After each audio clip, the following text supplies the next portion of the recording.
દાદા ધોરમનાથ જેવી રીતના આપણા કંથકોટમાં કંથળનાથ અનેક વર્ષો દાદાએ તપસ્યા કરી છે, તપમય જીવન વિતાવ્યું છે. કહેવામાં આવે દાદા ધોરમનાથ બધી ભૂમિમાંથી ફરતા ફરતા આવે છે. દાદાને તપસ્યા કરવી છે, તપ કરવું છે. કોઈ એવી જગ્યા, એવી કોઈ ભૂમિ ન હતી કે દાદાનું ધાર ચાલી શકે. જ્યાં જાય ત્યાં ભૂમિ. કહેવામાં આવે નનામો નમી ગયો, નનામા ઉપર ડુંગર ઉપર ગયા તો એનું ભાર ન ચાલે. અનેક જગ્યાઓ ફરતા ફરતા પછી એ દાદા ધીણોધરની ધરા ઉપર આવ્યા છે.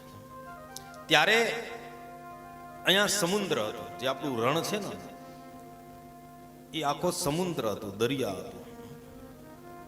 અને પછી દાદાએ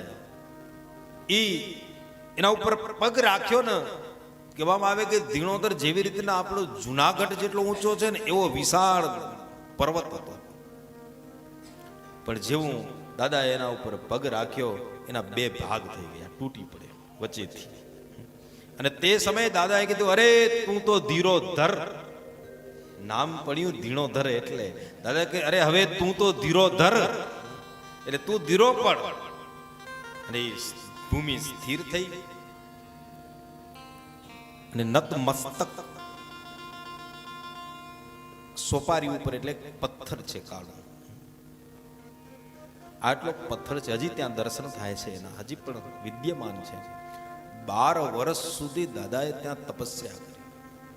12 વર્ષની એવી અખંડ તપસ્યા જ્યારે ધૂણી દખાવી દાદે, અને પછી જ્યારે 12 વર્ષ પૂર્ણ થયા ત્યારે દાદા કહે કે હવે હું આંખ કઈ દિશામાં ખોલું? જે દિશામાં આંખ ખોલીશ ને એ દિશામાં બધું ભસ્મ થઈ જશે.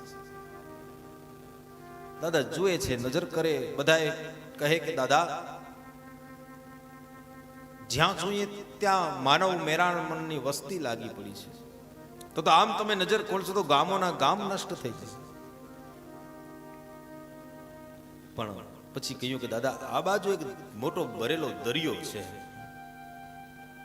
અને પછી કહેવાય કે દાદાએ ઉત્તર તરફ નજર કરી અને જેવી આંખ ખોલી તો આખું જે ભરેલું દરિયું હતું, સાહેબ દરિયું આજ સૂકી અને રણ બની ગયું છે. કચ્છનો જે આજે રણ છે એ દરિયો હતો. દાદા ધોરમનાથની દ્રષ્ટિ પડી ને એનાથી આખું દરિયાને સુકાવી નાખ્યું. સાહેબ આજે પણ એની દરિયાની પ્રતીતિ મળે. બાજુમાં નિરોણા ગામ છે, નિરોણા બીબર ગામ છે, એની બાજુમાં ખારડિયા ગામ છે. એ આજે પણ એ ખારડિયા બંદર કહેવાતો, ત્યાં વાણ ચાલતા.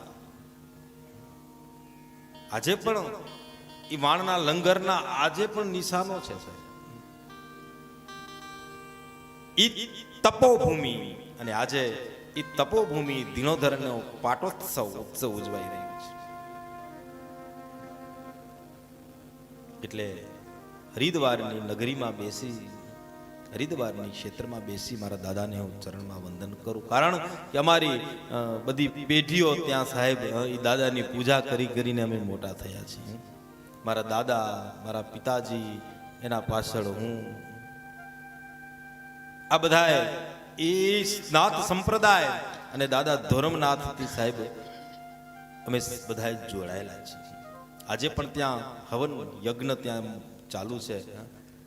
ત્યાં મોટા ભાઈને મોકલ્યા છે. એટલે એ સંતોના આશીર્વાદ એ જ દાદા હીરાનાથ જ્યારે ખીમણ દાદાની પ્રતિષ્ઠા કરી ત્યારે દાદા હીરાનાથની તિથિ હતી, ત્યારે પણ તેને હીરાનાથ દાદાને પણ ત્યાં ખીમણ દાદાની પ્રતિષ્ઠા વખતે દાદા હીરાનાથને પણ આપણે યાદ કર્યા હતા. કારણ કે એમના સંતોના જ્યારે આશીર્વાદ મળ્યા હોય, એમની જ્યારે કૃપા થઈ હોય, ત્યારે આજે આપણે કંઈક